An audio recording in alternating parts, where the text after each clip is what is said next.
He's now pushing fashion in a big way through his hypermarket Big Bazaar. But what's the business strategy behind that fashion statement? Yamini reports on that.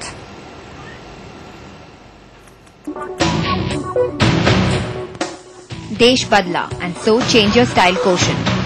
Fashion at Big Bazaar is becoming a national tagline. India's retail Raja Kishore Biyani has gone fashionable. What's interesting is that he has selected his hypermarket Big Bazaar to promote the group's new fashion thrust. But there is pure business strategy behind this new campaign and the fashionable brand ambassador. A huge business for us. As a group, we are looking at more than 4,000 crores of business coming out of fashion this year as a group. And fashion gives us margin which is far 3 times greater than what food gives us. Fashion contributes to 20% of Big Bazaar's sales and 30% of their profits.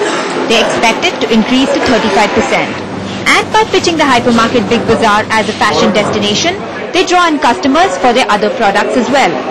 So we are looking at a two-pronged strategy. One is more customers, second is more usage per customer. But it's also about bottom lines. Apparel has the highest profit margins in the industry, almost double compared to food, general merchandise and other FMCG categories. And for Big Bazaar, it's also about volumes. Margins are typically ranging from 15 to 16%. Fashion margins from 30 to around 34%. You know, if you look at fashion today, somehow fashion seems to be the domain of the rich. It's a pretty page 3 kind of. In fact, the term fashion itself is page 3. And I think all we're trying to really do here is kind of bring fashion down to the streets to just about everyone who can afford to buy clothes which are not going to hurt their pocket. Big Bazaar expects a turnover of 2,000 crores from fashion alone this year. Reports say that fashion expenditure in other countries like Brazil and Thailand are much higher than India in the mid-market segment. This is the market Big Bazaar wants to tap.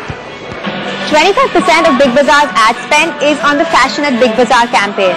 Sure, apparel retail probably has the highest profit margins in the industry, but overhead costs and advertising expenditure for apparel retailing are quite high. In Mumbai, Yamini Deendayalan for NDTV.